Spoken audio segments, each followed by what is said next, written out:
Today's quick fix practice is all about the wrists and the hands. Lots of people suffer from hand and wrist issues, finger issues, carpal tunnel issues, and this practice is a quick thing that you can do to help relieve some of that discomfort. So the only thing you're going to need today is a tennis ball, or if you happen to have a myofascial release ball, they're a little bit grippier, or you can use a racket ball, which has the same kind of grippiness, same texture. Put that off to the side because we're going to start a little bit differently. So you want to make sure if you have any wrist issues at all that you stretch really well before you practice yoga. So we're going to start just on our hands and knees. I'm just going to have you rock back and forth, rocking your shoulders back behind the wrists and a little bit over the wrists. Spread your fingers wide and start to feel a little bit of the weight bearing.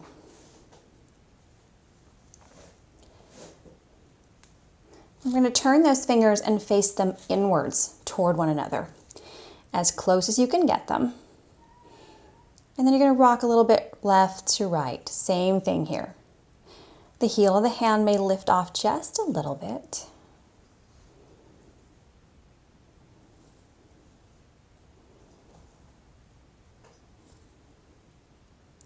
And then turning those hands to face out. Start to rock a little bit side to side. Notice which one of these positions seems probably the most difficult for you. It's going to tell you a lot about how your wrists are doing and what kind of repetitive motions that you do.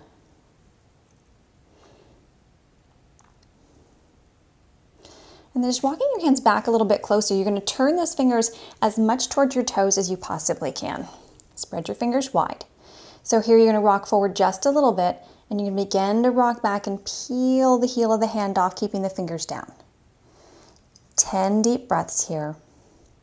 You don't have to sit back as far. Find what your range of motion is today. Release the shoulders, breathe into the space. You don't want to feel any sharp shooting pains. What you would like to feel at best here is a soft stretch on the front side of your wrist up into your forearm. If you want a little bit more, you can always pull the heel of the hand off a little bit more and sit back further. If that's too much, just come back.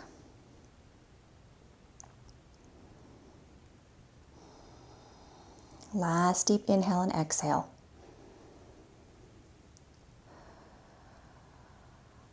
And start to lift those wrists off. Come to a seat. Just take your thumbs, tuck them in, get a little hug. So tucking the thumb in different ways gets a little bit different movement for the thumbs. And then make a light fist and circle the wrists. This may seem like a really simple motion to do, but this is a great thing to do in the middle of the day when you've been typing for a really long time or had your hands on a keyboard of some kind. You can hear those little cracking noises. Don't worry, those are not bad things. Okay, interlace your fingers and just stretch the palms away from you, and then turn the hands inside out and press away from you. I like the stretch because it gets the back of the shoulders, the neck, the backs of the hands, palms. Everything gets a nice big stretch. And release. Look at those fingers a little bit. So you're going to take your tennis ball or whatever ball you happen to have at the time. Take it and you're going to place it right in the space where the thumb and the first finger meet. We sometimes call it the meaty part of the hand, right? Take your fingers down. See if you can get all fingers down to the floor. And you're just going to press and release. Press and release. You can move it back a little bit further. But you want to get that whole thumb area. I get very sore in my thumbs. I have no idea why.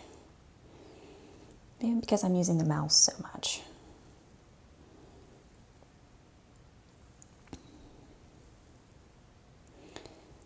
And then go ahead and start to just take your fingers out straight side by side. And you're just going to rock back and forth in that same area.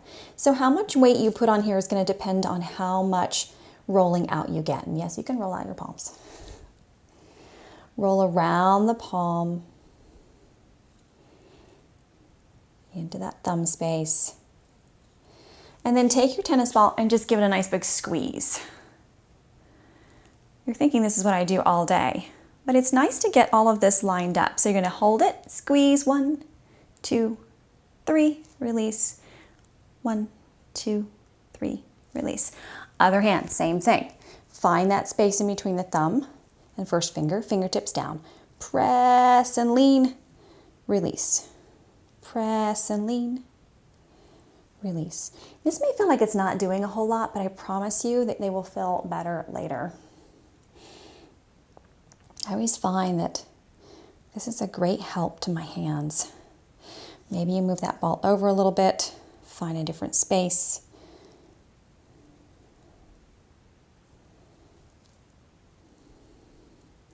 So if you're someone like me who, when I started yoga, when I did downward facing dog, it was really painful on my wrists. It is important to do a wrist warm up before you do vinyasa flow. I think no matter how advanced a practitioner you are, you should do it.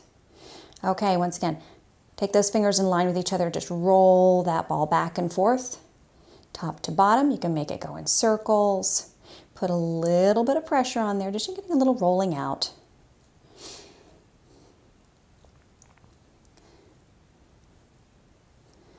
After I started warming up my wrists before doing vinyasa flow, it was a completely different practice for me. Take the ball once again, grab it, squeeze, release, squeeze, release, squeeze, 1, 2, and 3, release, squeeze, 1, 2, 3, and release. We can take that ball off to the side. So one last little stretch here, a little tenting action. Instead of lifting the heel completely out the hand, you're going to lift up and you're going to kind of curve into the fingers and pop down. Lift up, come down, lift up, come down, lift up, come down. And you can even rock a little bit forward and back. Forward and back. Lift those fingers up, take them down one by one. Forward, lift the heel of the hand. 1, 2, 3, 4, and 5. Release. Shake those hands out. I do this jazz hands thing that feels kind of good. And one last thing, and this is another one you can do when you're at your desk. So you're going to turn palm face up, reach that other hand underneath. You're going to pull on the thumb from the bottom and just stretch the fingers in the arm as far as you can. This is great for carpal tunnel syndrome. I've had several clients who've had carpal tunnel, and prior to committing to a surgery, they've done this and it has helped give some relief. Next finger, you want to take like 5 breaths each time. If you have really long breaths, maybe just 3 breaths. But so if you're wondering what this does, each one of your fingers is attached to a tiny little line that runs through the carpal tunnel.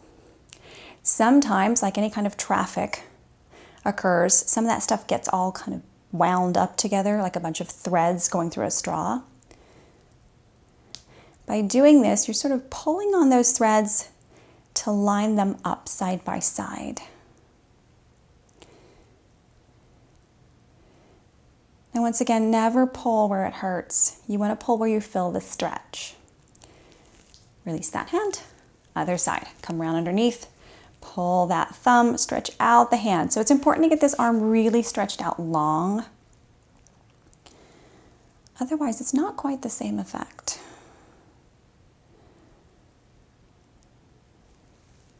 Already I can feel my wrist feeling a lot better. And this takes just a few minutes of your time. If you have an office and you have space in your desks for a tennis ball, I highly recommend having a tennis ball for all sorts of different stuff at your desk. Really makes life much more comfortable. If you can have 2 in there, even better. There are so many things you can do with a couple of tennis balls to help relieve the tension and stress of working at a desk, being in an office. Last finger here, pull gently. And release. Shake those wrists out a little bit. I hope this practice gives you a little bit of relief from wrist and hand tension or carpal tunnel syndrome. If you liked this video, please take a moment to comment and like below. And if you are enjoying all the videos that I have to offer, please don't forget to subscribe. I upload a new video every Friday morning, bright and early. They can vary anything from something like a quick fix like this to a very long restorative, yin, hatha practice, a little bit of everything on there. So I hope to see you soon. Thank you.